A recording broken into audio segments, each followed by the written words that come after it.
Good evening, everyone. Welcome to the regular scheduled Coralville City Council meeting, July 28th, 2020. Once again, this is an electronic meeting due to the current pandemic. Pardon our little bit of a delay with some technology issues, but we're all on board now. So let's begin the meeting with a call to order and roll call, please. Councilmember Foster. Present. Gross. Dodds. Present. Goodrich. Here. Okay, we have 3 council members present this evening, so that does constitute a quorum. We have 1 vacant council member seat at the moment, and Councilmember Gross is with his family on a location on an island where they have very little signal. He's tried very hard 2 or 3 times today to connect up, and it's just not working. So thank you, Mitch, for trying, but we certainly understand that you once in a while you do have to get away with your family, and this was a long scheduled trip. So I would entertain a motion to approve the agenda. So moved. Okay, I think moved by Goodrich, seconded by Foster. All in favor, say aye. Aye. Aye. With 3 of you, you're going to have plenty of chances to move and second tonight. Item 4 is citizen comments. This is the item on the agenda for folks to speak to us about issues that aren't already on the agenda. Mr. Clerk, is there anyone in the audience at City Hall who would like to speak to us tonight? Not aware of anyone. Kelly, is there anyone there? Yes, there is. So just give us a minute because we have to do some switching here. Okay, so I need to do mute. Okay.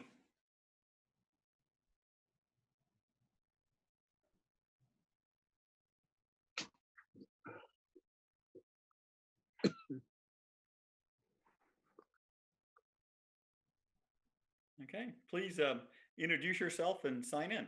Good evening, Mayor and Council. My name is John White, 280 Auburn Hills Drive. I don't seem to see a place to sign in, so. Okay, well, we know who you I'll are. do that over after I'm done with my citizen comments. Like to greet all you familiar faces that I've known for many years. My comments will be brief and quick. I know you guys have a vacancy, and I was thinking that the perfect person to fill it would be someone who had experience, kind of like me, but not me. I enjoy much the other things that I'm doing with the city, particularly the Community Development Corporation that I'm a member of. I think a past council person like the one that most of you have served with, like Bill Hoft, would be an excellent person to fill the vacancy if you decide to do it by appointment instead of by election. I see next year as being a particularly challenging year with a budget that is going to be a little more than brutal. And so I just thought I'd throw that out there and suggest maybe Councilor Dodds gives him a little nudge, or any of you who had the privilege of working with him. That's the extent of my comments, and I appreciate the opportunity. And I will have to say this is a little more intimidating than I thought when I got here and I saw it's not the old way like this old guy's used to. Thank you. Thank you, Dr. Y, and appreciate you wearing your mask and appreciate your comments. So is there anyone else that would like to speak to us tonight? Kathy Hotzenpeller. I was here last meeting. I just wanted to say that I am relieved to learn that Tom Gale resigned. I know you have a vacancy to fill, and I would strongly encourage you to consider appointing a person of color who could better represent the voices that are not often heard here in Coralville. I also appreciate you working on a page on the City of Coralville's website to let the community know about the racial justice issues that you're working on. And finally, I already emailed the chief of police. I know it's not, you don't ask your police chief to make statements or take positions on matters, but I think it'd be really important to the community to have him make a statement about Black Lives Matter and police brutality. He made a really good statement on June 1st, and I just want to hear where he stands on all of these issues. And I appreciate Kelly's time answering all of my questions. And I look forward to hearing about the data on arrests, traffic stops, and use of force broken down by race. Thank you. Thank you, Kelly.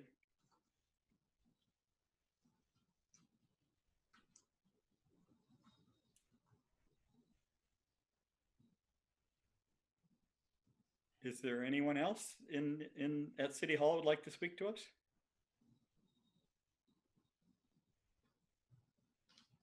Oh, that's all for now. Okay, thank you.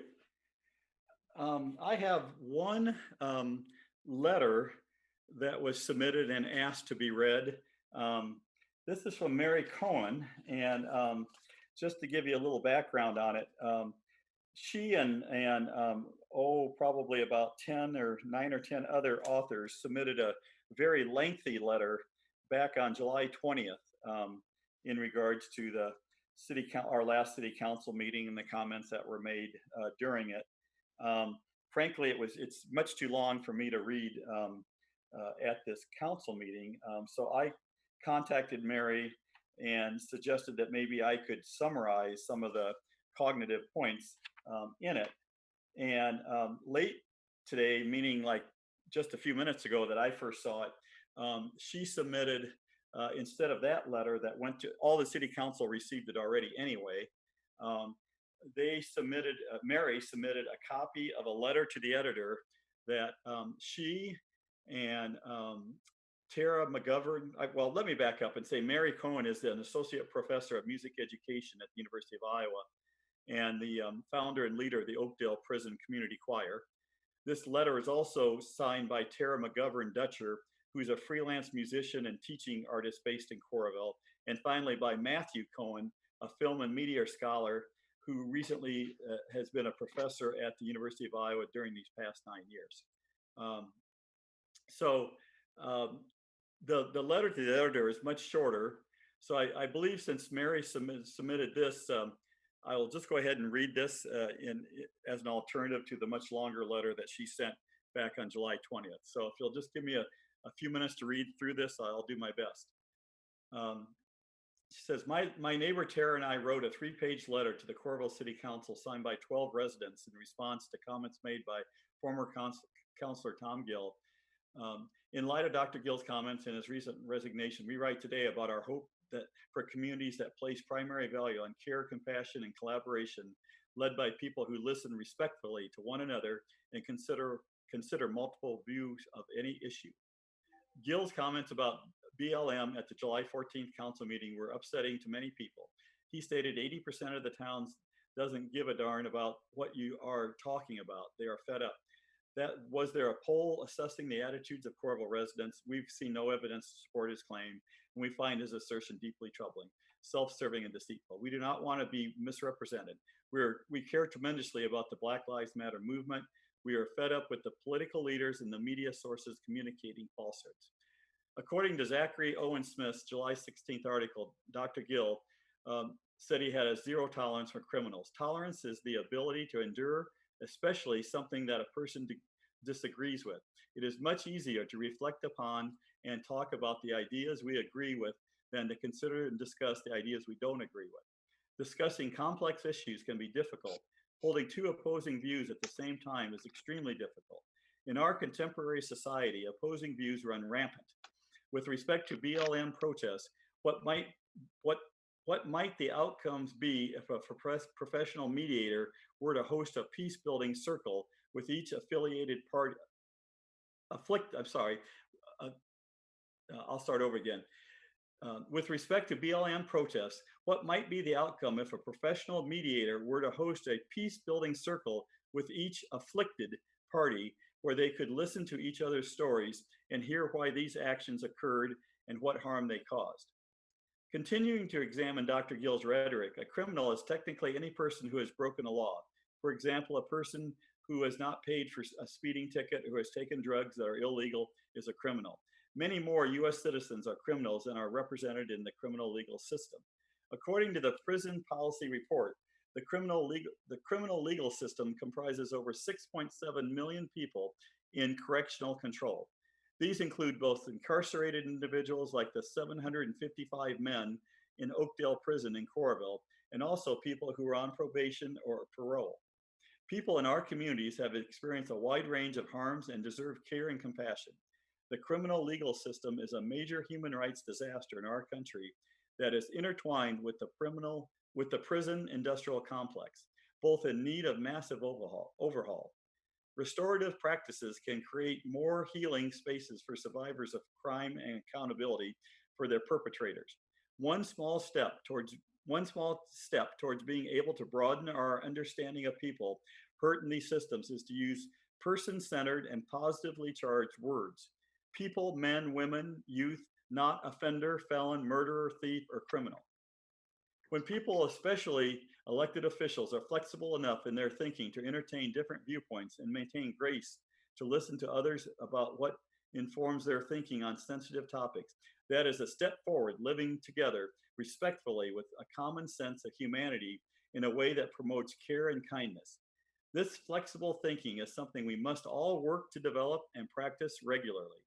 We invite further conversation, preferably ongoing conversations facilitated by the City Council with as complete a representation of citizens as possible. We hope that the next City Councilor who takes Dr. Gill's place will have a clear understanding of the Black Lives Matter movement, will represent the entire Coralville community, including all Black citizens, and can entertain opposing views with grace. Again, signed by Mary Cohen, Terry McGovern Dutcher, and Matthew Cohen. So very well written, very articulate letter, and perhaps we'll see that printed in the Press Citizen where it was also submitted. So thank you, Mary, for submitting this for us to hear. So I believe that concludes our citizen input section. So we'll move on with the rest of the agenda. Item 5 is the Community Development Block Grant Program. Status of funded activities, public hearing.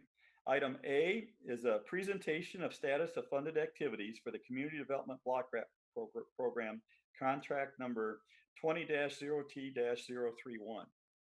And who's going to make this presentation?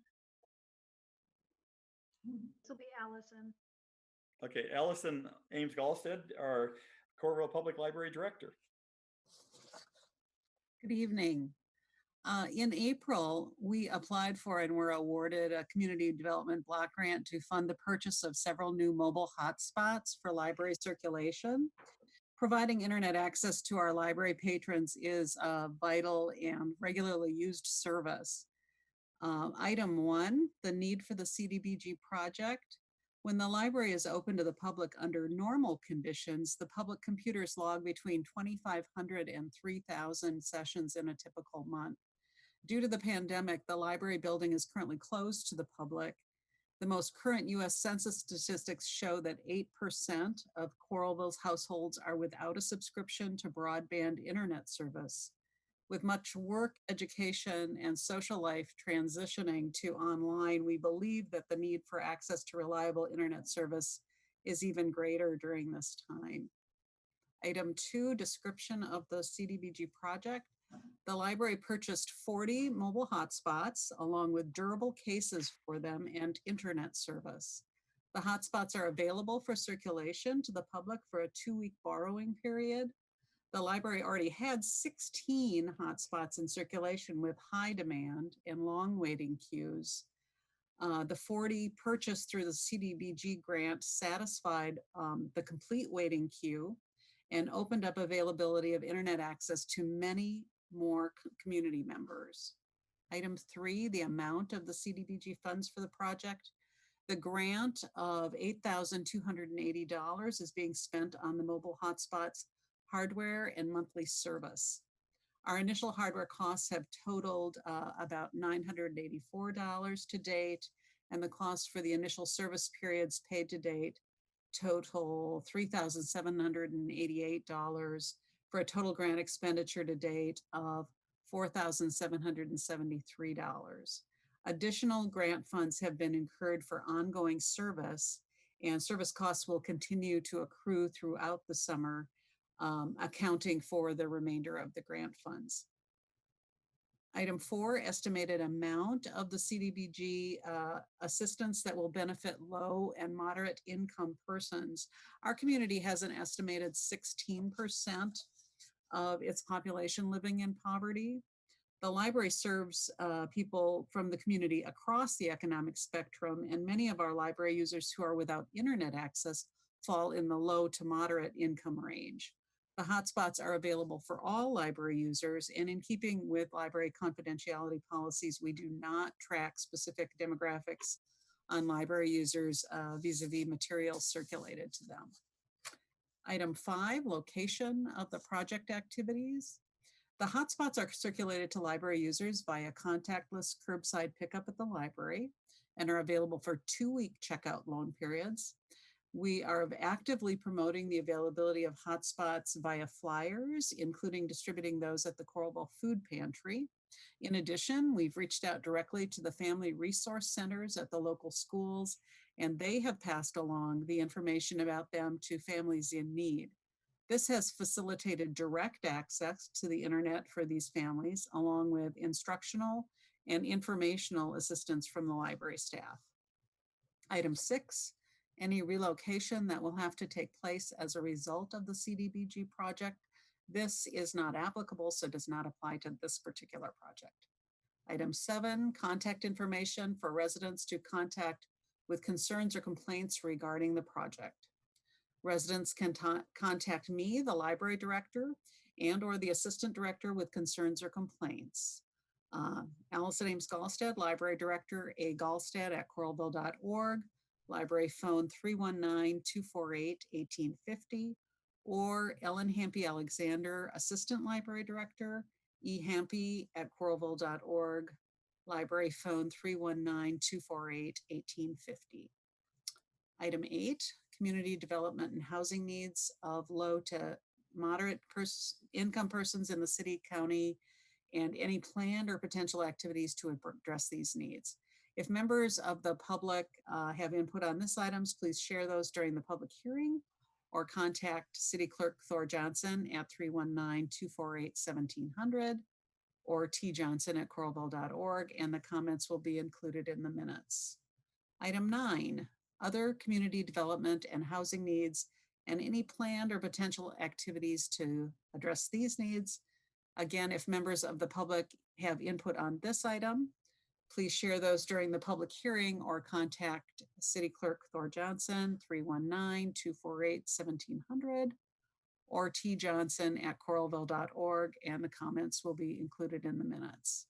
While the library did have a plan in place to slowly build the numbers of mobile hotspots, the unexpected turn of events with the pandemic created an immediate need for a much larger collection to serve the Coralville Public Library's community. The CDBG funding was a much needed resource in getting these hotspots purchased immediately and into the hands of community members in need. We know that the need for mobile hotspots will continue even after the library fully opens to the public. We will continue to actively address community needs as we expand the availability of this service. And one final note, this past week, a local Coralville couple contacted me. They had learned about the hotspot program in the Gazette newspaper article that was published on July 6th. And they were so impressed with the library's hotspot program and the use of the grant funds that they were inspired to make a personal contribution to the library to help support the program.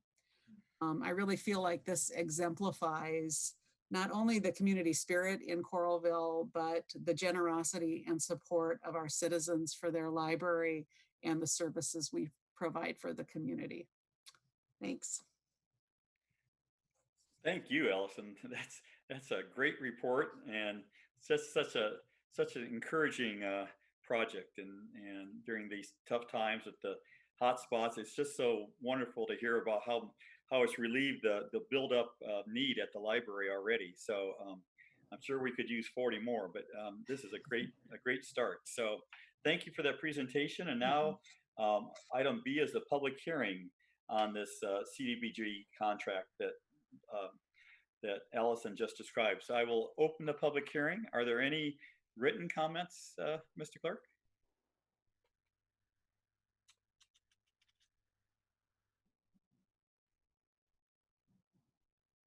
There are no further comments. Okay, and I assume there's no one in the City Hall to speak to this, so I will close the public hearing then and move on to item C, which is a similar project funded by the same source. So you'll hear much of the same presentation, but the topic is slightly different. This is a public hearing for discussion of assisting the Coralville Community Food Pantry, the Coralville Farmers Market, and the Table to Table School Break Nutrition Program, which provides meals and meal delivery to vulnerable students and families. Presentation, please. Thank you, Mayor Lundell. Yes, this is a similar presentation, but for a different project, and we are very grateful to the Iowa Economic Development Authority for making these community development block grant funds available for non-entitlement cities. These are specifically came to the state, these funds, in response to the pandemic, and so they have done a good job getting this money out to communities in Iowa. Item 1, need for the CDBG project. An estimated 16% of Coralville's population lives in poverty. Schools in Coralville have a free and reduced school lunch rate of as high as 80%. 1 in 7 Coralville residents struggles to put food on the table on a consistent basis. 2, description of the CDBG funded project and activities. In response to the COVID-19 pandemic, the School Break Nutrition Program will be expanded to provide an additional 125 bags of food for the weekends to be distributed with the school district's grab and go lunch program. The grant also includes support for fresh produce from Coralville Farmers Market vendors in the bags and support for transportation. The amount of CDBG funds for the project, $15,000. The estimated amount of CDBG assistance that will benefit low and moderate income persons, $15,000. The location of project activities. Bags will be prepared at the Coralville Community Food Pantry, 1002 5th Street in Coralville, and will be distributed at Northwest Junior High School, 1507 8th Street in Coralville. The Coralville Community Food Pantry will be responsible for ensuring the bags are distributed to Coralville residents. Any relocation that will have to take place as a result of the CDBG project, this is not applicable. City contact information for residents to contact with concerns or complaints regarding the project. The contact person is Ellen Hobble, Assistant City Administrator. Email address is ehobble@coralville.org or phone 319-248-1700. Community development and housing needs of low to moderate persons in the city, county, and any planned or potential activities to address these needs. If members of the public have input on this item, please share those during the public hearing or contact City Clerk Thor Johnson at 319-248-1700 or tjohnson@coralville.org, and the comments will be included in the minutes.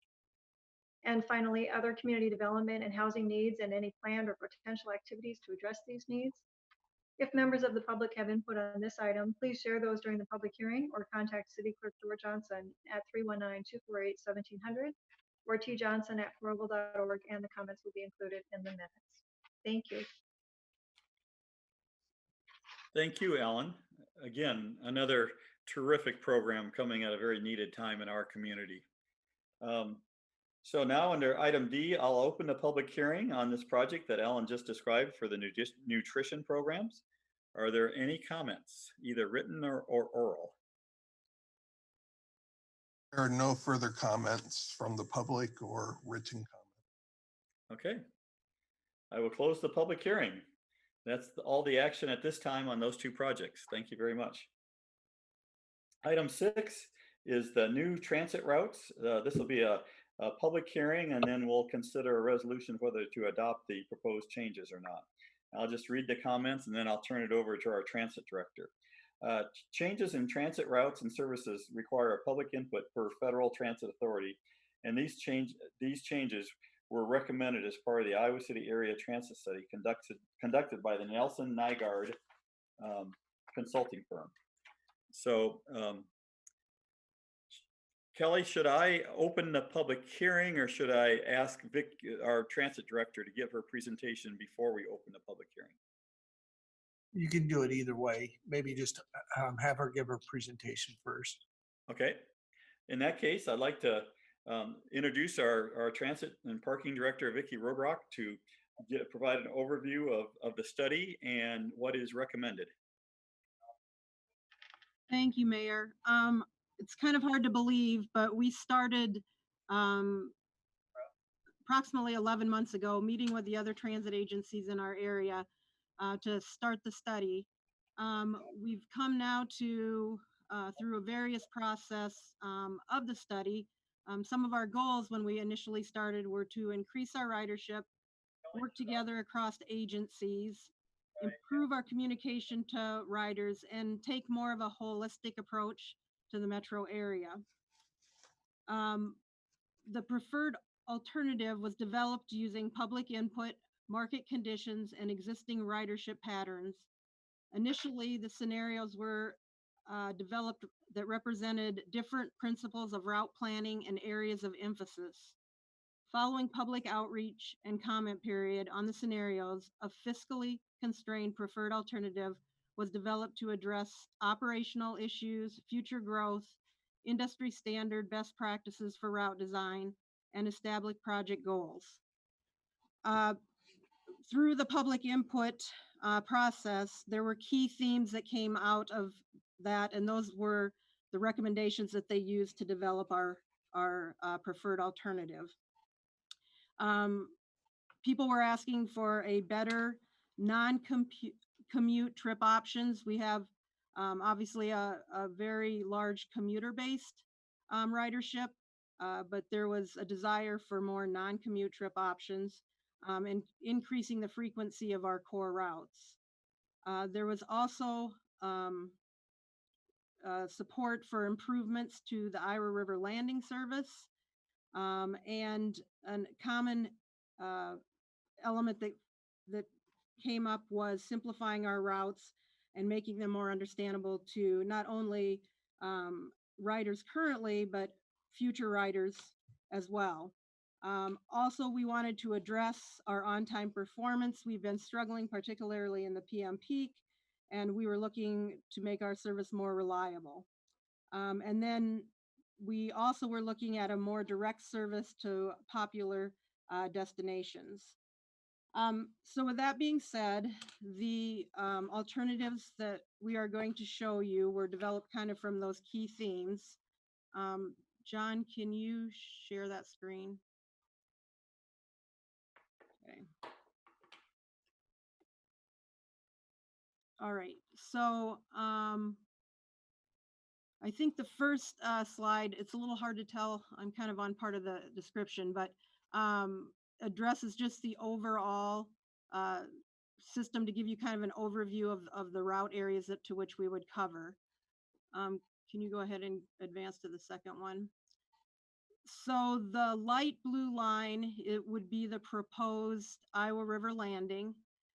This would provide direct service to the Iowa River Landing, to the downtown Iowa City area, which is an extension from what we currently do. We currently end at the VA hospital. We would be using 9th Street in the IRL inbound or outbound. And this was a need that was obviously mentioned throughout the public input. The night and Saturday route would still be serving that area in the evenings and on Saturday. So that is the comments about that. Can you go to the next slide? The 5th Street route would be what's highlighted in purple. This is kind of a combination of two routes. The bus would be the bus would travel in a bi-directional way. If we were starting at the downtown Iowa City, we would be outbound to Coralville using 1st Avenue to 5th Street. Then kind of weaving back behind Coralville Hy-V and eventually arriving out at the mall. At that point, the bus would proceed on out to the western part of Coralville to serve that dense commercial area. and then back to the mall, and then back down to Fifth Street again.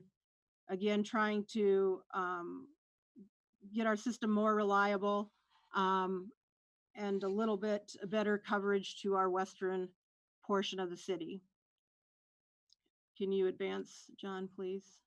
The North Liberty service, since that is contracted, there won't be any changes to the North Liberty service. The 10th Street route, much like the 5th Street, would be bi-directional.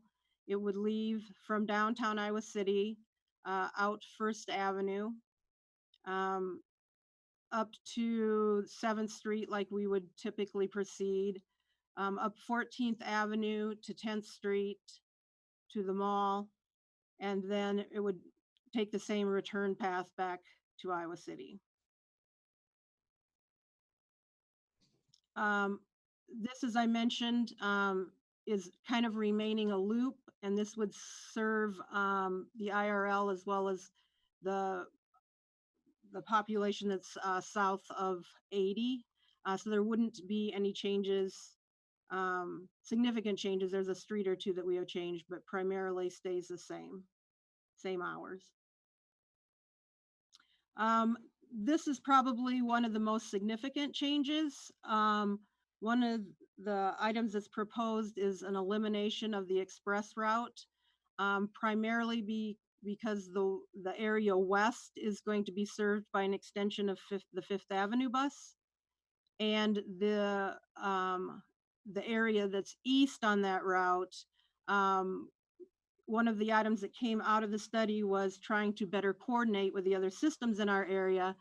CAMBUS is willing to deviate off their regular route, their Research Park route, to provide service to that neighborhood over to Waterford Drive and then back out to 12th Avenue.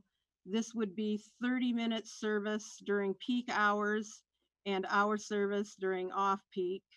And their service, the last departure from the VA loop would be at 6:45. So the benefits to that neighborhood are they will have better frequency during our peak times, and there will be no fare for their bus trip.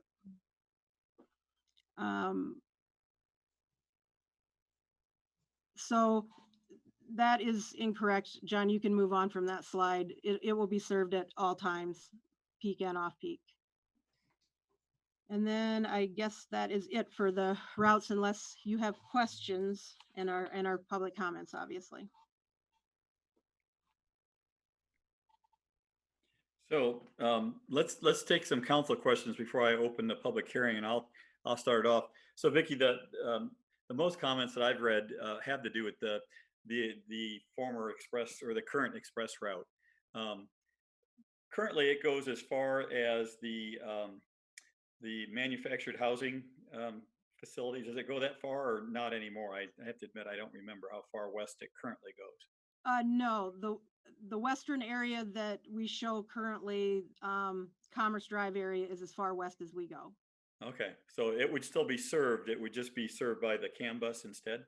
Well, that would be the eastern portion of the route. The western portion we would still serve with that extension of the 5th Street bus. Okay. But are those different hours, Vicki? It seems like there's a lot of concern about this express bus route not being able to, losing that is going to really mess up some people's work schedules. So that's what I was. I believe they're actually running just a little bit later than we would. And I believe they start approximately, there may be just a little slight variation in the very first round of that, but they start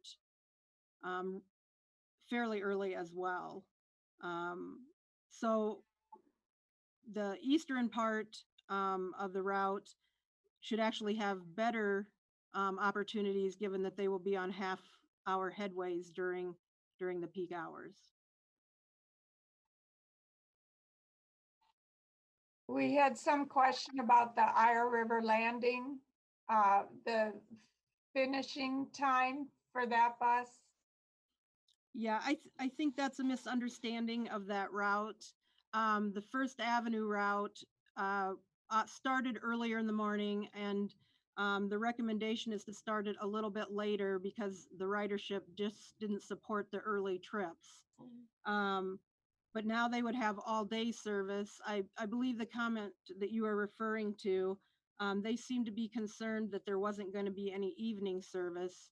The night route is not changing, so currently, if that's what they're using, they will have the same service available. And then I just wanted to just double check on the, again, we did get a lot of feedback about citizens that were concerned about the express route. And so the eastern portion, you say will be served by CAN bus with a similar time frame. And how far west exactly will that serve? Will there be service in the area that's over by that kind of commercial area, over by kind of where TJ Maxx is? And So, yeah, we're kind of splitting the route is what we're doing. So CAN bus would take that eastern part that's the neighborhood of like Waterford and Northridge and those. And then, I mean, currently we would travel through some neighborhoods on Linecrest, but CAN bus, after they kind of reviewed the timeframes that they had to add this deviation, and as well as the drivers making sure that they knew the route that they were supposed to take, and the change that they constantly have with their drivers, they felt that Waterford was a better solution. Western, out in the area that you were referring to, that would still be served by Coralville Transit. It's just the Fifth Street route that travels up and down Fifth Street would be have an extension that would go out there and then back to the mall. We received a lot of comments during the public input that we didn't have the connectivity through the southern part of Coralville out to that area. And so this was the scenario that kind of addressed that concern. okay, thank you. So what goes down Holiday Road? Is that the CAN bus one? Currently or proposed? Proposed.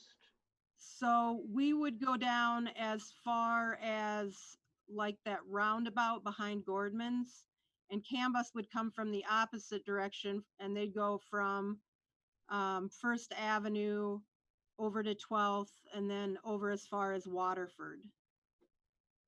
And then back to 12th Avenue to continue on to the Research Park area.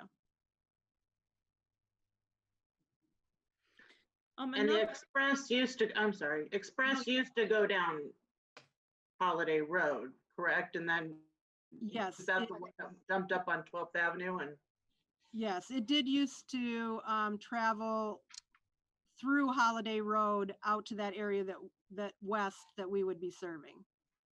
That is correct. A couple other comments. This is one that we received from Kelly Schneider, the mobility coordinator. She and I'd heard feedback on this issue before, but that riders living in Coralville that need to get to the river landing have to ride either 5th or 10th Street downtown to Iowa City in order to get back to the river landing. Is that still a gap that exists, or?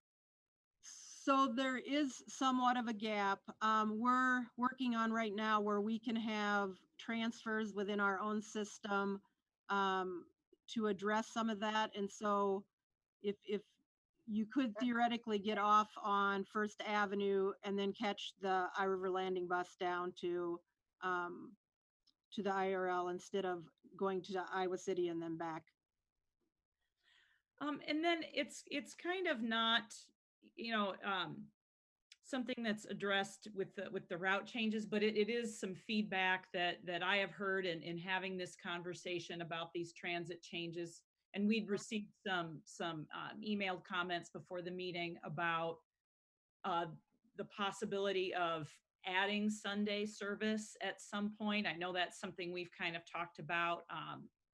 but I don't know if that is feasible at this time. I know we struggle with ridership on Saturdays and Sundays, which is something that kind of surprises me given the amount of retail we have in the area. But if we could just get some comments or some feedback on that piece of it.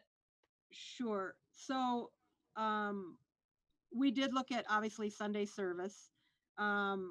However, we kind of went with a constrained budget. In order to achieve that, we would end up having to significantly cut our Monday through Friday hours in order to accomplish that. So I guess, so basically at this time, looking at the ridership that we have, I feel like the consensus was it was better to use it during our weekday hours where we're seeing more ridership currently. Yeah, I know that's always been a challenge when it comes to that. It does seem like it's something that would be useful in theory, but that it often is more challenging.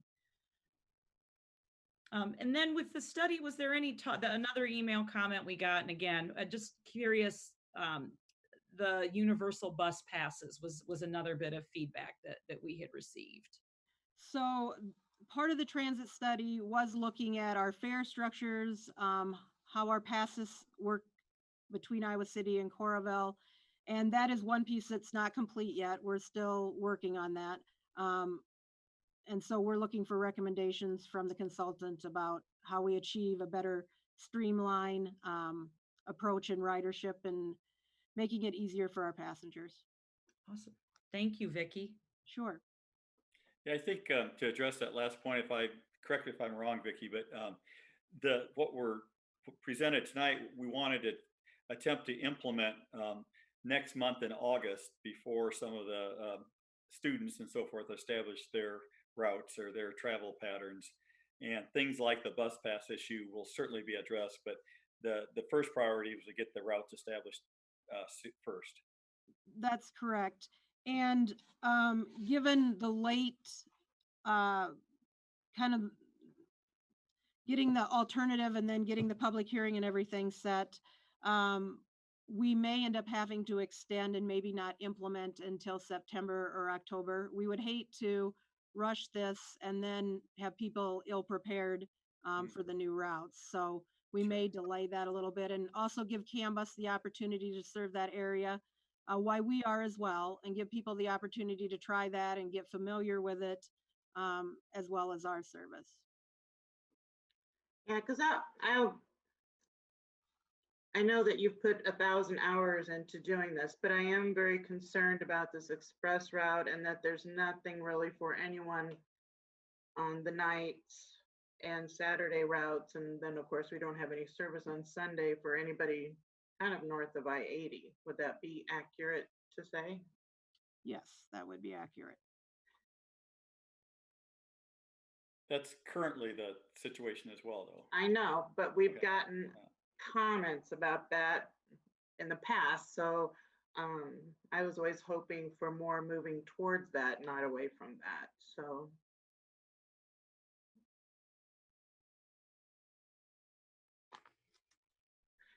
And does the Okay. bus go by the current food pantry, Vicki, on that area on 5th? Currently or proposed? Proposed. Yes, that would be the 5th Street. Street. Yep, Okay. that would go. And So do you think that you're ready for us to, pass a resolution on this? Or since we've got all of this input, is there any changes that still could be made to make improvements? I think what we have, given our resources, and that being operating costs as well as our capital cost buses, I feel like at this time that is probably the best way and to meet the most needs of our community currently. Okay. Thank you, Vicki. Okay, well, I think let's go ahead and open the public hearing now. on this proposed study. Mr. Clerk, I know that we've received probably close to 10, I didn't count them, emails on this. I think nearly all we've addressed by our comments from the council. But are there any other comments that you feel need to be mentioned? I'll run through my list, and then I believe there are people in the council chambers that want to comment as well. That'd be fine. I just want to note who sent comments and a brief description of what they said. Okay. Very brief. But yes, you did address most of them. Barry Mulford expressed concerns about the express route. Mobility coordinator Kelly Schneider noted strengths and weaknesses of the proposed routes changes. Lucinda Van Ark didn't want to eliminate the express bus for several reasons. There's Mark Hall, supervisor of chaplain services at the Iowa City VA, didn't want to change the 10th Street route and actually wanted to set the Lantern Park back 12 to 15 minutes. Kelly Calkins didn't want change the routes going to Hy-Vee and 4th Avenue Place. Lisa Gross didn't want to change the 5th Street route. Victoria Maniv didn't want to eliminate the express route and noted a lack of communication with the U of I student body. And advocacy intern Maya Sims was the one who brought up for the Community Transportation Committee serving workers with late night routes and Sunday service and the universal bus pass. Okay. Those are all the written comments. There were 8 of them. Thank you. Now, I all believe we have received someone those as in the well. chamber.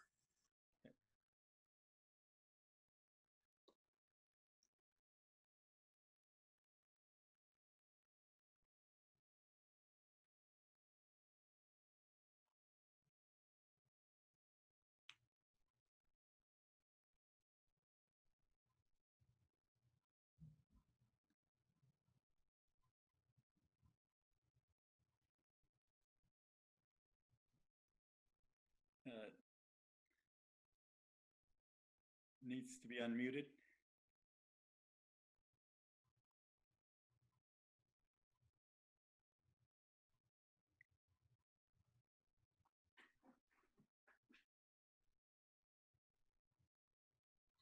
There you go. I'm sorry about that. I apologize. My name's Barb Richmond, and I live here in Coralville, 402 6th Street, apartment D2. I have quite a few comments. I've lived here for 12 years and have been a frequent rider of the bus until recently. Before these routes were adopted, I have a few questions. First of all, where will the stops be? I know these are things that you haven't probably talked about yet. You're just trying to get the routes worked out, but they're things that I want to know. Where will the stops be? What will the timetables be? And where will the routes start and stop? The proposal you guys have looks like the transfer point for this is going to basically be Coral Ridge Mall. Okay. But how long is the layover going to be between the buses? Because like where I live on 4th or 6th Street, I would have to take the 10th Street just to go to Hy-Vee. And this is what I have to do now. I have to cross the street, which I don't like to do. And I have to take the 10th Street out and go all the way out to the mall, come back, go to Hy-Vee. And then cross the street to get home. I cross the street, take a 5th Street, go out, have to go out and go back around the other way. Okay.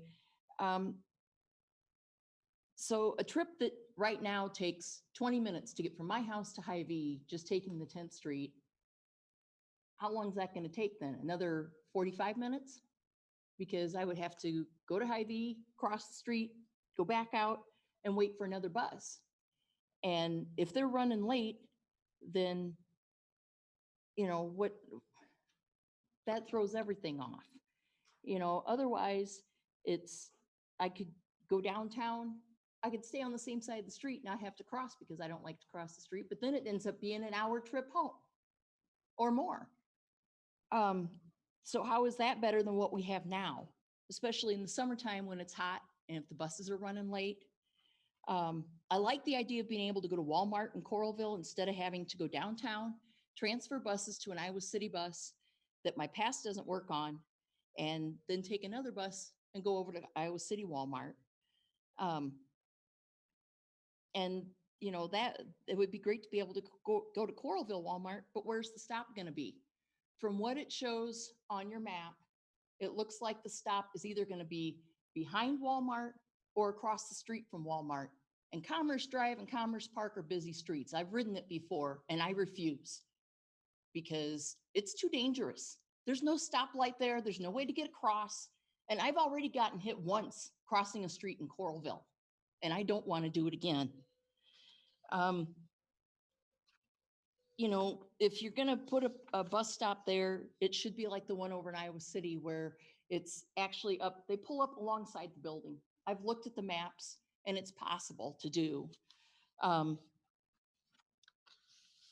If you're going to try to increase ridership, then think about putting the stop up in the parking lot than down on the street, because I've ridden that route and either way, it's not good.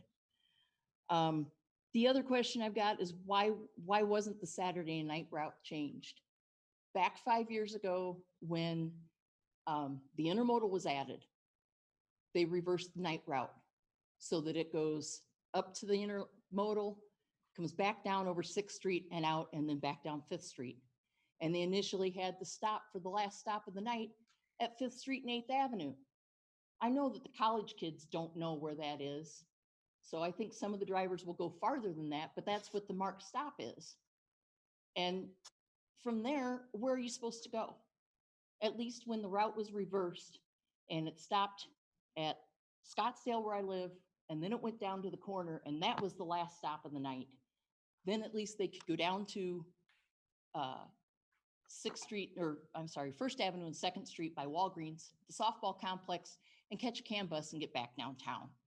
You know, I think all the routes should go downtown, start downtown and end downtown. Then instead of, you know, stopping someplace in the middle of town where nobody knows where they are. You know, and I would like to see that route changed because it also makes it easier for me to get around. Granted, I'm only one person, but I'm legally blind and I've already been hit once by a car crossing the street in Coralville. And for me, it's a heck of a lot easier to be able to catch the bus on my side of the street and not have to try and get across the street in the wintertime, because the people that live across the street from me don't shovel their sidewalks, and it makes it way too dangerous. I can't see ice well. I can't see the snow sometimes, and it just makes it dangerous. You know, and I feel like I can't go out in the wintertime because it gets dark early, and then I can't see where I'm going trying to get across the street to get home. As far as where the routes will begin and end, you know, they should all end in Coralville, or I'm sorry, they should all end in Iowa City all the time, not just during COVID. I know that since COVID started, you guys changed the routes, changed the times and everything. But, you know, there's a lot of people that take the bus out to Coralville Mall, and then if they get stuck, especially on Saturdays, I've seen a lot of college kids go out, and if they take that last bus, they can't get anywhere. You know, it's hard for them to get back downtown. So all the buses should go downtown. And I would like to see, the other thing I'd like to see is that Saturday bus runs later. You know, if the last bus downtown is 6:59 p.m. and you go out for dinner or something, you can't get home. How many people go out for dinner at 4 o'clock in the afternoon and plan on being back home by 7 o'clock? You know, the Iowa City buses run later than we do. The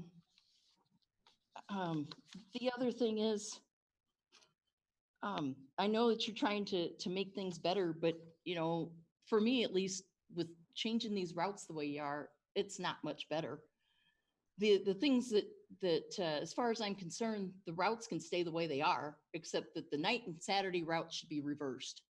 You know, there was no reason to change it in the first place. All they have to do is come down another block and follow the route the way it was before. And also, I like the fact that you're adding or making the First Avenue route run all day, because I've had a lot of people when I've been on the bus wanting to know how to get out to the intermodal or out to the clinic. They can't get there otherwise. And those are the things that I think would be good. It would be nice to be able to go to Walmart, but if you have to get on and off on a busy street, I won't go there. I was out there the other day with my family, and there's a lot of stuff there that you can't find over in Iowa City, but I wouldn't dare do it. And I hope you will take some of these things into consideration. I have one question. I would like a show of hands. I know I won't be able to see your hands, but I'd like to have a show of hands of how many council members have ever ridden a Coralville bus more than once and on different days at different times just to see what it's like. If you want, call me. I'll come ride them with you and show you what the problems are. And just as a final point, just to be here tonight, I had to leave my house, catch the 5 o'clock bus, take it downtown, and come back out so I wouldn't have to cross the street either way. And I was here at 6:15. So, you know, it's not that easy to get around. You think it's easy, but it isn't when you got to rely on transportation. Public transportation is your only way to get around. Sorry if I took too much time, but thank you. Thank you. Thank you. Good evening.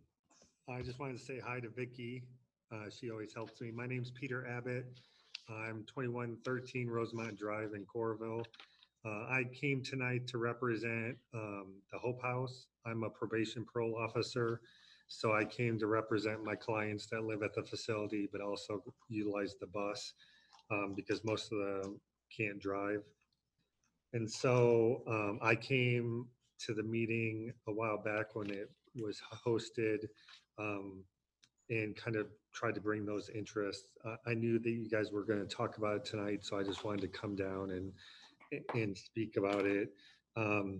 Some of the concerns the clients have is they have to get from the western side of Coralville all the way to Iowa City. So I would hope that the times that we currently utilize still operate in the fact that be able to catch the 6 a.m. bus from the mall to get to Iowa City, to be able to get to the east side of Iowa City to work. I hope throughout the study that the times will match up. One of the things I brought up was the Coralville buses don't always match up with the Iowa City buses. So I hope that those times would better reflect for going and coming. Also, my guys aren't the most responsible, so trying to get a time frame of when this will start so we can start planning and helping them work on when and how to catch the buses. There's a lot of guys that have a fear of taking the bus because they never have before. So just trying to prep them like, hey, the buses times are changing, because this will be a drastic change with that express bus changing from coming down Holiday Road to coming up from the mall instead. They do appreciate the express bus or the new 5th Street bus because after a long day, they don't like walking up the Holiday Road hill if they don't have to. The only concern that I would have is coming to work in the mornings. I do travel Holiday Road and I do see a lot of residents in the west of Waterford that actually catch the express bus. I see them waiting in the mornings. So that would be the concern for those, because even the new CAM bus won't go that far west, but I don't know if it'll be easier for them to walk to the mall to catch the bus if they're students or staff that are working. But I do notice there is a lot of people down there. So I just wanted to express those, but I know I can get a hold of Vicky to kind of figure out the timeframes and all that. So thank you. Thank you.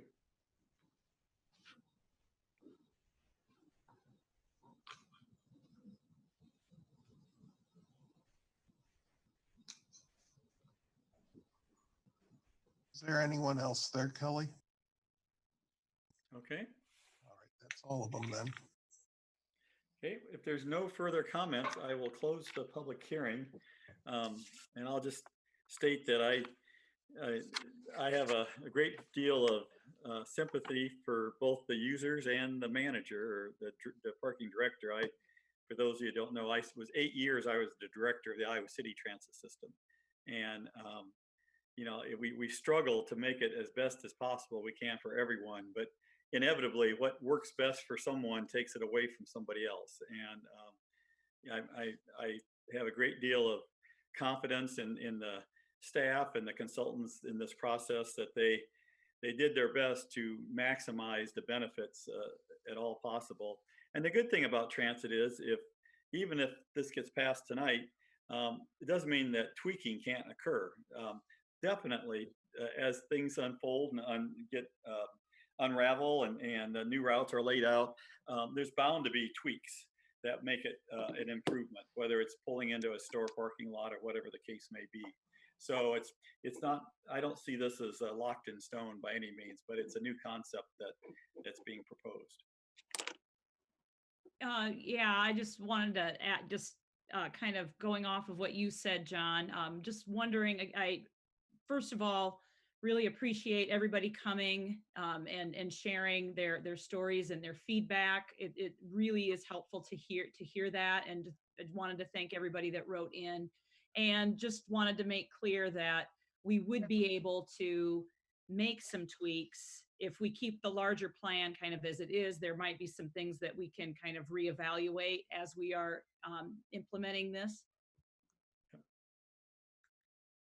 And I'll just tack onto that too. It's very discouraging for me that this is affecting some of our most challenged community members. That's the last thing that I want to happen. So in addition to maybe working out some of the issues that were discussed here tonight, I definitely hear that funding is a challenge as well. I know with COVID that our budget is going to be a very big challenge, but with that said, if we need to expand our routes to meet the needs of our citizens, then maybe we'll talk about that in the next year's budget as well. Thank you. Don, can you introduce the resolution, please? Resolution adopting proposed changes in transit routes for the Coralville transit system, introduced for adoption by Councilmember Foster, seconded by. Second. Seconded by Dodds. Any further discussion? I just had another quick question, just to, in thinking about ways that we can shore up some of the gaps and even some of the ways to just kind of help users navigate through the transit system. I'm assuming that that's the kind of thing that Kelly Schneider could help with as well, maybe finding alternate ways of helping folks get around. And Yes, that is exactly the types of things that she assists with. Yes.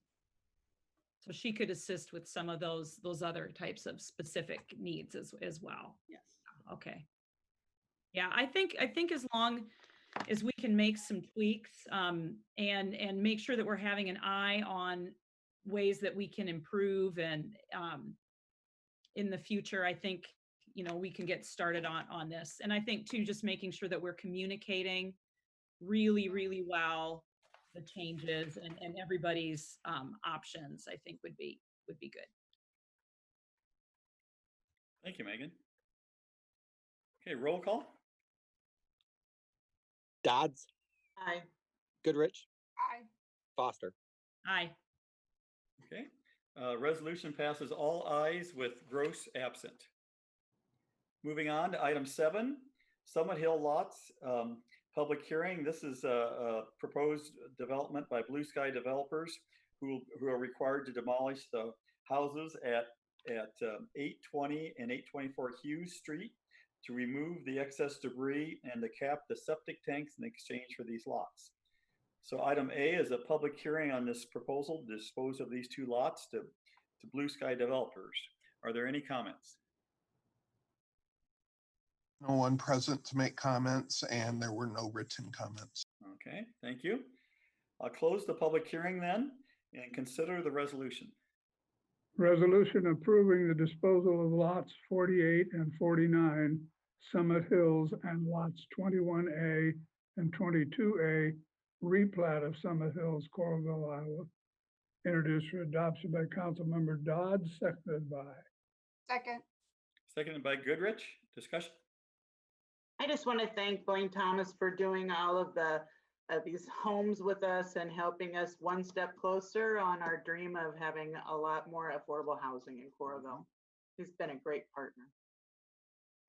Yeah, I'll just say this is a really exciting neighborhood that's developing there and getting rid of some worn out properties and coming back with something new that's affordable. So it's a terrific project in partnership with Blaine.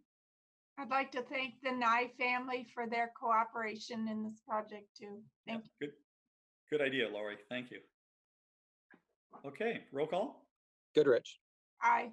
Foster, Aye. Dodds. Okay, resolution passes all ayes with Gross absent. Item 8 is the Coral Ridge Avenue Improvements Phase 1 Wall 4 repairs. I would entertain a motion to approve change order number 3 and pay estimate number 4 to Iowa Bridge and Culvert for the Coral Ridge Avenue Improvements Phase 1 wall repairs. Moved by Foster, seconded by Second. by Dodds. Any discussion or questions? All in favor say aye. Aye. Aye. Okay, that motion is approved. Now I entertain the resolution, Don, for accepting the project. Resolution accepting the Coral Ridge Avenue Improvements Phase 1 Wall 4 repairs as completed. Introduced for adoption by Councilmember Goodrich, seconded by. Second. Seconded by Foster. Discussion? Roll call. Foster, Aye. Dodds, Aye. Goodrich. Aye. Resolution passes all ayes with Gross absent. Item 9 is the bike and trail plans. This is a report on an update of the Metropolitan Planning Organization of Johnson County Metro Bike Plan, which reviews current biking conditions, predominantly focused on the street accommodations and bike facilities. And I suspect Sherry Proud, our Director of Parks and Rec, may be giving this presentation. I am. Thank you, Mayor. Yeah. These two pieces are really important plans for us as we go forward with the next steps in trails, the next opportunities in trail grants, as well as working even on our grassroots trails that we've been doing with Single Track and others. So great work that the Metropolitan Planning Organization has done on behalf of the city of Coralville.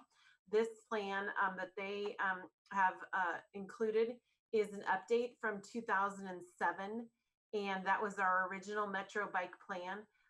This went through and looked at that plan, where we've come so far in that plan, and makes further suggestions. The Metro Bike Plan is based on the American Bike League of Bicyclists 6 E's, and those are education, encouragement, enforcement, evaluation, engineering, and equity. And the Metro Bike Plan focuses mainly on bicycling as transportation, and talks about the on-street facilities, how they interface with trails, and then the bicycle support facilities. So I'll go through that just to share just a little bit of the plan as far as the mapping goes. If John will give me share screen, I'll be able to show the Coralville summary map. Okay, everyone can see the map? Yes. All right. So this, and I see if I can get there, see what I'm looking at. The important thing to know about one of the things that we get a lot or question on when we review the Metro Plan is why doesn't Coralville have more or any bike lanes? Right now, we do not have any official bike lanes in the city of Coralville. And the reason for that is our streets are narrower than other communities. So we have gone with a different route. Many of ours are bike sharrows, or we do have a couple of choices to develop bike lanes in the future, like on Camp Cardinal Boulevard. So this mapping kind of just gives an overview of everything there, and I just wanted to kind of highlight a few of the different things, parts of it. So the side paths that you see in purple are those areas which we used to refer to as overwide sidewalks. So those are now referred to as side paths and are sometimes alternates to on-street riding. Then we have the off-street trails in green. We have possible bike lanes, as you can see there on Camp Cardinal Boulevard. And then I wanted to note bicycle boulevards and sharrows. We've been doing sharrows since 2007. You'll see those on 10th Avenue and 12th Avenue, and 5th Street and Holiday Road are the 4 main streets where we use sharrows. MPO is making some suggestions that we would go ahead, I don't know if my cursor will show very well here, but that we would go ahead and also extend some of those sharrows a little bit farther. You can see here on 5th Street in the gold, and then it goes out past Hy-Vee and would make a curve and extend on to 22nd. That would become a sharrow or bike boulevard. And a bike boulevard refers to giving bikes priorities as far as moving through and along with traffic. So making it more comfortable for bicyclists, less stop signs so they can ride through, and more calming devices along bike boulevards are things you'll find. They also make this recommendation as you come down 12th Avenue, you would turn and go by the Parks, Transit, and Water Facility, go through the Summit Hills addition we were just talking about, and then come through and down 7th Avenue. And that would also extend out to 10th Street out towards the mall. So those are a couple of the new features that they are referring to in this year's update. They also recommend, because Camp Cardinal Boulevard is a wider street, matching Iowa City and coming across with a dedicated bike lane, and then extending that up 22nd over to where 9th Street interfaces, and then up to 10th Street. So those are just a few of the highlights. Both the Coralville summary and the entire Metro bike plan for the area was included in your packet.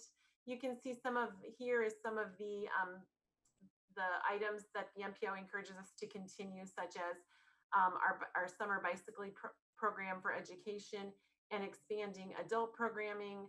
It has some suggestions there for some different ways to educate our service drivers within the city, ways to encourage people, ways to enforce bicycle ordinances, things like that will be found in this plan.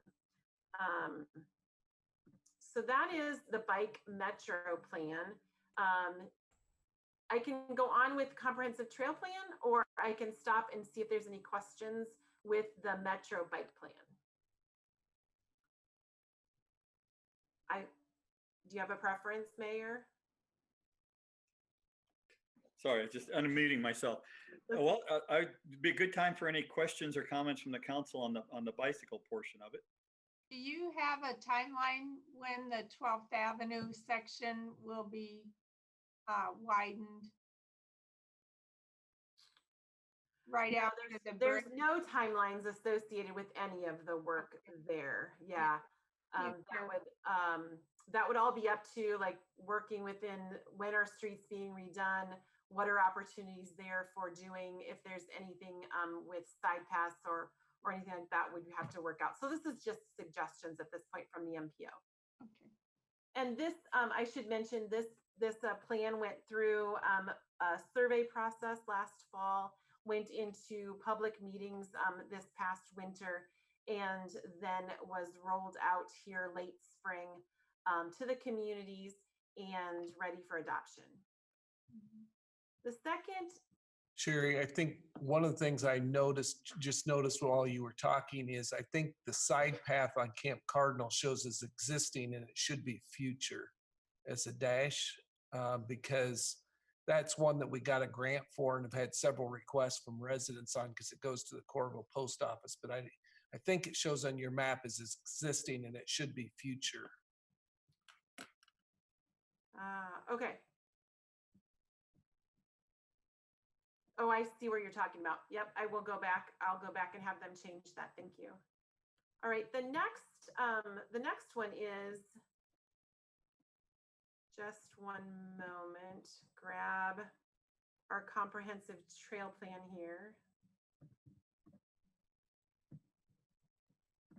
And I'm jumping into the middle of this. Again, this was provided in your packet. And I wanted to just highlight a few pages out of the comprehensive trail plan. This is something that was put together by staff. And this is our first comprehensive trail plan for the city of Coralville. So what this serves to do several purposes.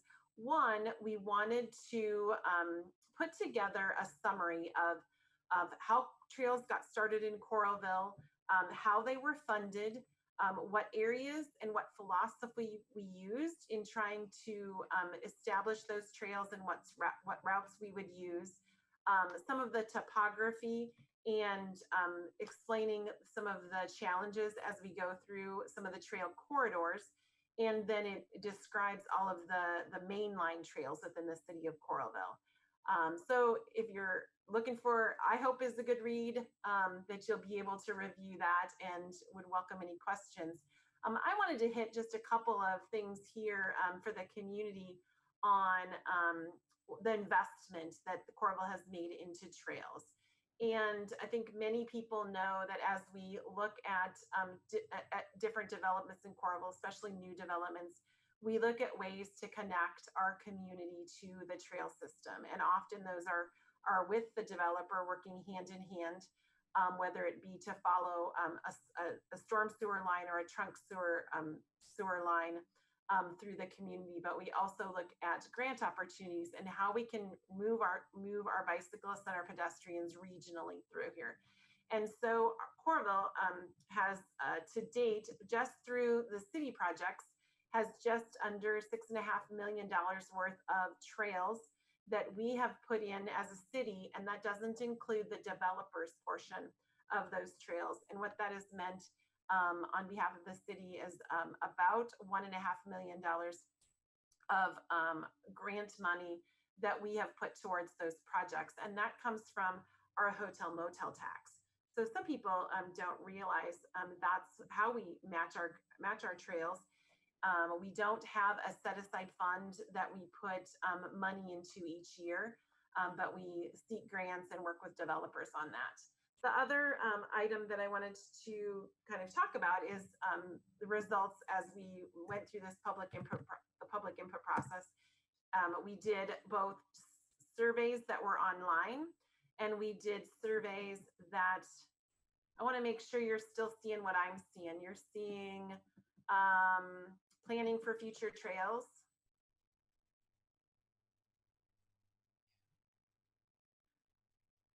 Hopefully.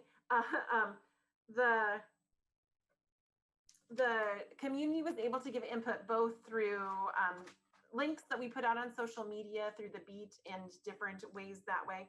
But we also actually sat on the trails. And I know several of you helped out with that process. And it was really interesting to get to talk to people in that way. And then we also held a couple of open houses and public input meetings. And from that is where we were able to put together several different parts to this plan. And one of them was, we heard the statement of needs here is things that people wished we would finish. So that was a common theme that we heard throughout. And that is mostly, it's a product of, we need to get from here to there and we can only get there in certain stages. So people are eagerly awaiting some of the things on this list as we connect across the community. The other thing that we took from our public input meetings was developed a wish list. And we broke this down into amenities, desired routes that we currently, the staff had already has on our plan, as well as we allowed people to draw on maps and do some connections and some wish lists that way. So we want to continue to commit to making biking easier both recreationally and from a transportation standpoint, by providing amenities like fix-it stations and trail benches and trailheads with restrooms. And something that we've been doing for quite a while now is identifying not only the trailheads that we specifically built, like the comfort station at the Eye River Landing and like Tom Harkin Trailhead, but that we have a lot of city facilities who have the components of a trailhead. So we, I think it was about 2010, went through and identified all of the city facilities we had that we could call trailheads. So the Youth Sports Park, Brown Deer Golf Club, Northridge Pavilion, all of those places all serve as trailheads for us. And we now identify those on all of our mapping and on our website. We also identified those desired routes. And then lastly, we came up with that wish list of routes, which were really interesting. Things like the what ifs of one day could we follow the railroad right of way and go right up through Coralville. We heard from people wanting to do more east-west and north-south connections, things like that. But what overall we heard was that people love our trails, that they use our trails, and that they want to continue to see an investment in trails in the community.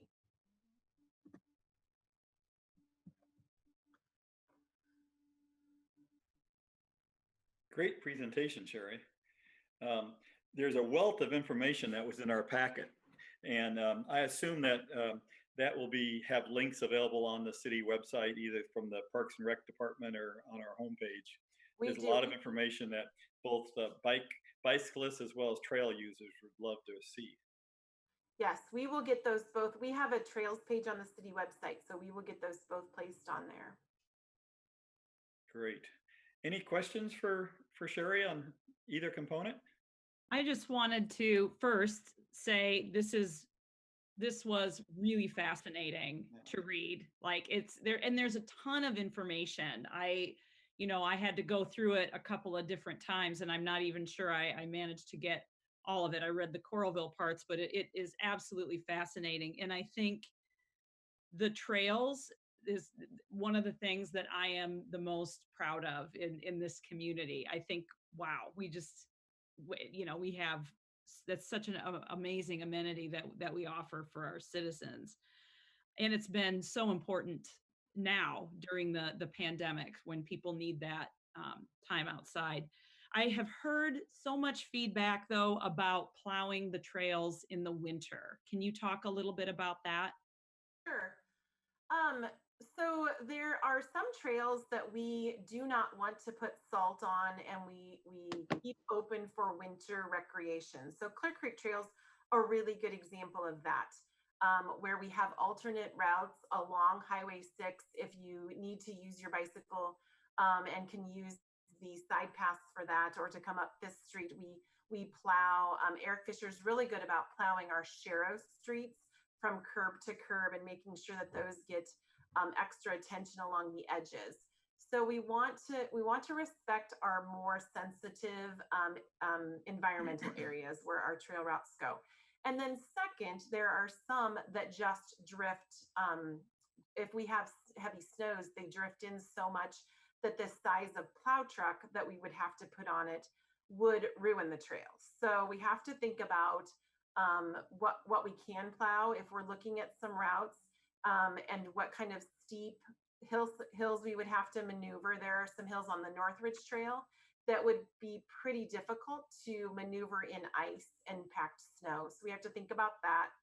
And then lastly, how can we use our network so that perhaps we still are giving people options of areas that we absolutely have to plow because they're a side path, instead of that time spent on an area that doesn't have to be there. And so that's a good example of that. Is I'm really looking forward to the connection that will be repoured, I believe, this week along not Coral Ridge Avenue. So going from all the way from Forever Green Road along Coral Ridge Avenue, all the way down to Holiday Road will be a side path with very few driveways. And that will be a great alternate for those who have been asking to use the Northridge Trail as that snow plowed, because that definitely is one. There is a section we inherited from North Liberty that is asphalt, and if we put truck traffic on it and snow plowed it, within one season, if it was a heavy season, would be disintegrated and we'd have to replace.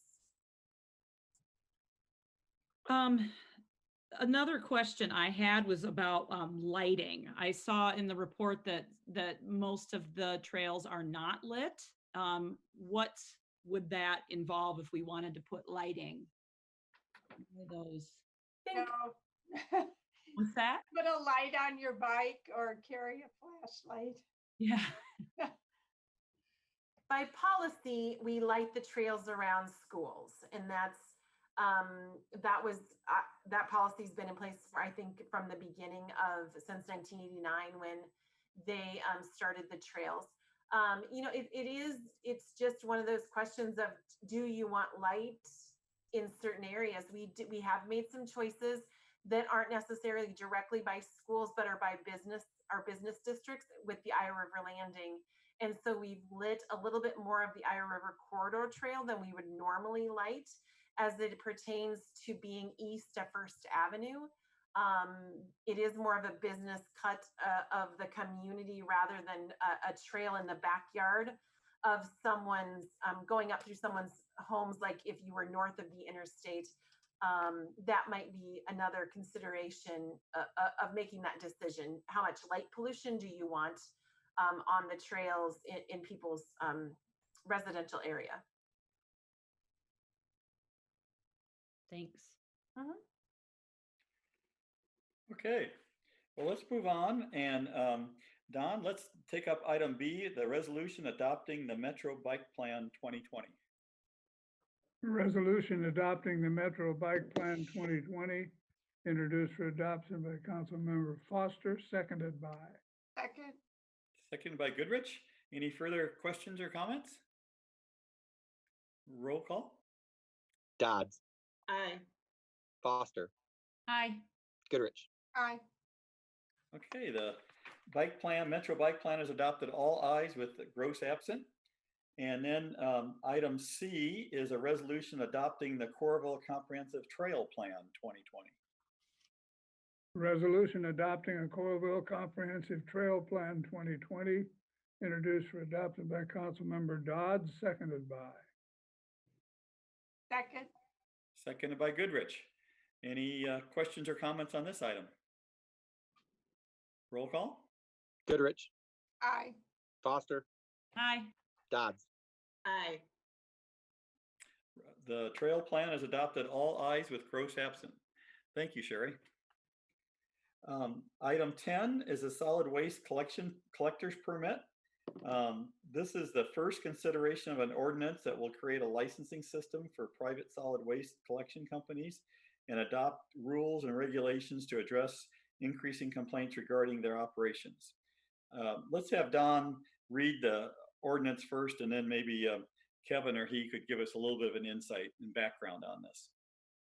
Ordinance number 2020 1000-1008, an ordinance creating a solid waste collector's permit in the city and adopting rules and regulations for the same, and introduced for adoption, first consideration by Councilmember Goodrich, seconded by. Second. Oh, that was very close. We'll give it to Dodds this time. Seconded by Dodds. Okay, could you give us a little background on this, please? Yeah. So this ordinance, we in the last couple of years, we've been receiving numerous complaints regarding some operations of some of the private waste haulers that handle mostly commercial industrial businesses, but some handle multifamily residential that our Eric Fisher's crew does not pick up. A couple of the complaints are that people will not pick their dumpsters up when they're full, and the garbage goes all over the place, and even if they're not paying the people, they just won't pick the dumpsters up. Another common complaint that we have is that when we do our building site plan, we make sure that the dumpsters are placed in enclosures that keep the trash in them and also keep them hidden from view. And a lot of times what happens is they either get placed outside the dumpster or the doors don't get shut. And this is something that we've had numerous issues with developments on. So what I had done is I had done some research, and there's a lot of cities like Marion have something similar to this. So we can help our citizens who are having issues by having these rules in place. I did send this proposed ordinance out to the 6 commercial waste haulers that are listed in the Johnson County or the Iowa City landfill on their website. I received one comment back, and they were just asking why the ordinance was in place, and I explained the issues we've been having, and it wasn't one of the haulers that had been having complaints either. So that's why this ordinance is in place here, so that we have a tool to assist businesses when they're having issues with getting picked up, or we have issues with haulers not following the rules. Thank you, Kevin. Any questions for Kevin? If not, did you mention what the price of the permit is? It's $100 annual fee. That's it. Thank you. anything else? Roll call? Dodds, Aye. Goodrich, Aye. Foster. Aye. Okay, the ordinance passes its first consideration, all ayes with Gross absent. Item 11, I consider a motion to approve the consent calendar as presented or amended. Mayor, I'd like to offer a motion to approve the consent calendar A through U inclusive. You did a good job on that, Jill. Is there a second? Second. Seconded by Goodrich. Any discussion? Roll call. Goodrich, Aye. Foster, Aye. Dodds. Aye. Consent calendar is approved, all ayes with Gross absent. Item 12 is the city administrator's report. Yes, thank you, Mayor. Just a couple items tonight. First of all, the Coralville Police and Fire Departments asked me to remind folks that they are currently in the Battle of Badges blood drive. And today was the first day, but tomorrow, July 29th, from noon to 6, and July 30th from 10 to 4, there's still opportunities to give blood. And then you can pick which department you want to support with your donation. So encourage people to go to uihc.org /DeGowan, and they will have a schedule for you to get your appointment for that. Also just remind people that we talked about this at the last council meeting, the trail, the new trail on Coral Ridge Avenue is being torn out, and that work started today. And then that will be replaced next week is when concrete will be replaced on that trail. And so just remind people as they're out in that area and wondering why a brand new trail is, there were issues with how it was poured and the slopes, and which created issues with drainage. And so that is all being done at the contractor's expense. That's it, Mayor. Thank you, Kelly. Mayor's report. I'd like to just give a plug again regarding the census.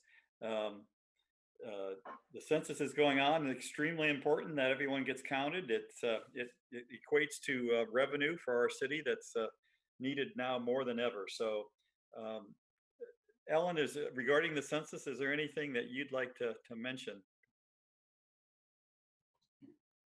Thanks, Mayor. I would just say, there's always time, and Coralville continues to make progress on the census, and we are ahead of the state and ahead of the nation. But I know we can do better. And for every person, there are a lot of reasons to respond. You can respond by phone or online, and all the information you need is in your most recent issue of The Connection, or you can find it on the Coralville website, www.coralville.org. And if you respond now, it does keep the census from sending someone to your home, which is, I think we would all prefer that. And also, for every person that responds, as far as the 2010 census, which we've been relying on for the last 10 years, that was worth $1,700 per year for the state. And that adds up, that's $17,000 per person. And, we were talking about things like school breakfast, school lunch, Pell Grants, Medicaid, money that pays for new buses. It all really makes a difference, and it's very important. So thank you for mentioning it. Okay. Thank you, Alan. Just the only other thing I wanted to mention is I'm so excited that we're now offering the ice arena at the Coral Ridge Mall once again. That had been out of commission since March, and with a partnership with the ownership of the mall and the city of Coralville, and through the efforts of our management company Spectra, that ice arena was opened on Sunday with a great deal of fanfare. I was there for part of the opening, and it's amazing the enthusiastic response from ice skaters. That was clearly something that had gone missing for a number of months, and some of the cutest young skaters in particular, all decked out with their hockey gear and so forth. Was just so great to see, and there's lots of opportunities for kids programming at the mall on the ice. There'll be opportunities for hockey leagues to form and play, birthday parties, you name it. And of course, eventually we all hope that it also serves an important role as a practice sheet of ice for what we surely hope to announce someday as a professional hockey team that will call the Extreme Arena their home sheet of ice. So really, really good happening at the mall. That was the only thing I had to mention tonight. City Attorney's report. I have nothing additional, Kevin. Nope, I have nothing either. Okay, thank you. Committee and council members report. Jill, do you want to go first tonight? Sure, Mayor. First, I wanted to send my condolences to Sherry for the loss of her brother-in-law. Is that right, Sherry? Yeah. Oh, sorry about that. Have you? The other thing I wanted to talk about is to talk about Tom. I don't think it's a good thing to hold all of the feelings in, and I've had quite a bit the last 2 weeks, and so I just wanted to share a few thoughts about that. My first recollection with Tom was in 2009. I'm guessing some of you can remember that quite vividly as well, when I attended my very first council meeting and approached the podium and wanted to talk about aligning the child care ordinance of the city with the state code, and subsequently was told no. So I also remember how it took all the courage that I had to start attending those work session meetings in that back little room that felt so off limits. And then I remember Tom scaring me to death because he slammed his hand down on the table and his face got really red, and that vein in his head I thought was going to explode when he yelled at me and said that he wasn't going to tolerate any changes in the child care ordinance. And it seemed very eerily similar to what happened a couple weeks ago. But with that said, it took me a while, but I got him to change his mind. And I got him to see things from my point of view. And after that, we learned how to respect each other. And that's what I think we need to start working on in our community. Politically, Tom and I are about as opposite as we can possibly be, yet we somehow became very good friends. We butted heads more times than I can count, but we also listened to each other, respected each other, and learned how to compromise with each other. Tom and I were the team that was assigned to scuffle over the Health and Human Services budget, because I think everybody knew that by the time the two of us debated the issue and got down to a compromise, that it would be a fair outcome for sure. He was my mentor.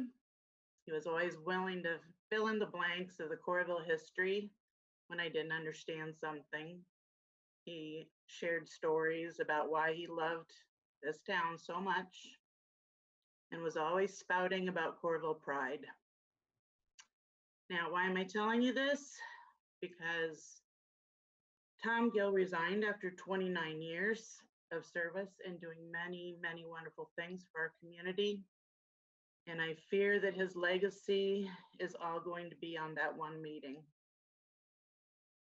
I personally am going to recall riding together in all of the 4th of July parades and national nights out, laughing over silly things, having him text me some ridiculous upbeat YouTube music video when I was having a bad day. Do I find his comments about the Black Lives Matter protesters to be indefensible? Absolutely. But then I also find an awful lot of views of the people around me, especially on social media these days, to be indefensible as well. So I get it. Somebody like Tom Gill, an elected official, he makes a remark that offends an entire group of people, particularly a group of people who have been persecuted in unthinkable ways. And it provides an outlet for people to lash out. I'm not going to defend Tom's views. I'm not going to support his position, but I will continue to act and move forward. I met with the leadership of the Iowa Freedom Riders this week. We had a very honest and insightful conversation. I have reached out seeking people of color who might be interested in running for office. I continue to educate myself about the centuries of racial injustice. I mourned with the nation the passage of Congressman John Lewis, the civil rights icon and conscience of the Congress, and was so moved by the powerful image of crossing over the Selma Bridge for the last time. I have had a lot to do with work of my own, balancing my own feelings of anger and fear, guilt, frustration, and overwhelming sadness and hopelessness as I continue to fight for humanity. So I'm asking us to all pull together as a community. Let's use this as an experience for learning. I want you to think about what you have done besides condemn. Have you been silent? Do you make an effort to reach out in kindness to Black, Indigenous people of color? How are you becoming accountable and making positive change in Coralville? Are you doing something to be a part of the solution? So I'm challenging each and every one of you to please step up and help us achieve this for our town. Thank you. Very well put. Thank you very much. Very, very good. Moving across on my screen to Megan is next. Thank you. I need to unmute because there's a temper tantrum, or there was a temper tantrum. It's around bedtime, I suppose. I just wanted to ask just a couple of quick things. I wondered about revisiting the mask conversation, since we've had some of our neighboring community and the county issue mandates. I was very clear that I supported the proclamation, but am interested in making sure that we always are looking at ways to strengthen that. So I would be willing to revisit that conversation with my colleagues. And I know that we have a lot on our plates right now, but I did want to just mention again, I'd love to get the housing document that we had been working on back on a work session agenda sometime soon, so we can finalize it and talk about what we need to do to implement some of those changes. And like I said, I know that we have a lot going on right now, and but I would like to get that on the radar. And then finally, Jill, I just wanted to, thank you for acknowledging that we all have work to do. We all have work to do.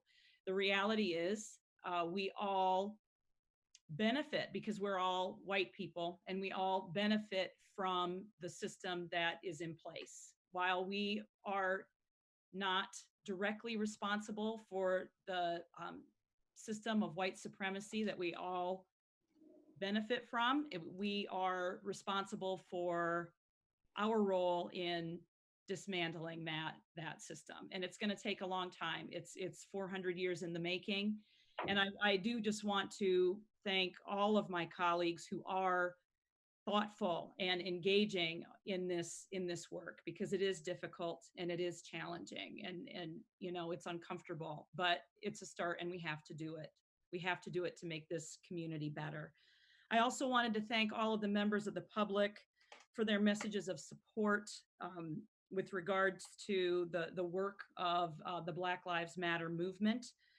I did receive a large volume of messages, so if I try to respond to everybody, if I missed someone, I apologize. I was getting a lot of different messages on different channels, so if I find one that I missed, I will try to respond.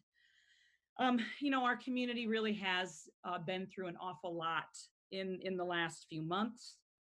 You know, I've learned a lot as a leader. It's been a trial by fire situation, and I will continue to learn and continue to grow. This has been very, very challenging, but you know, we have a lot of important work to do. We have a lot of important work ahead of us, and it's important work because the entire reason I was motivated to run for office was to make Coralville a more welcoming and inclusive place, and to make sure that everybody that wanted to come here and start a family or, you know, put their roots down here had the ability to grow and thrive.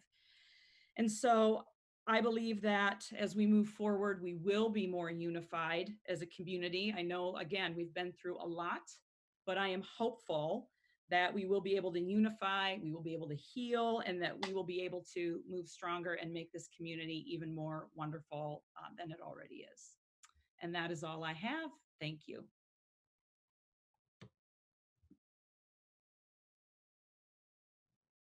Sorry. Thank you, Megan. Very well put. And Lori. I have no comment tonight. Thank you.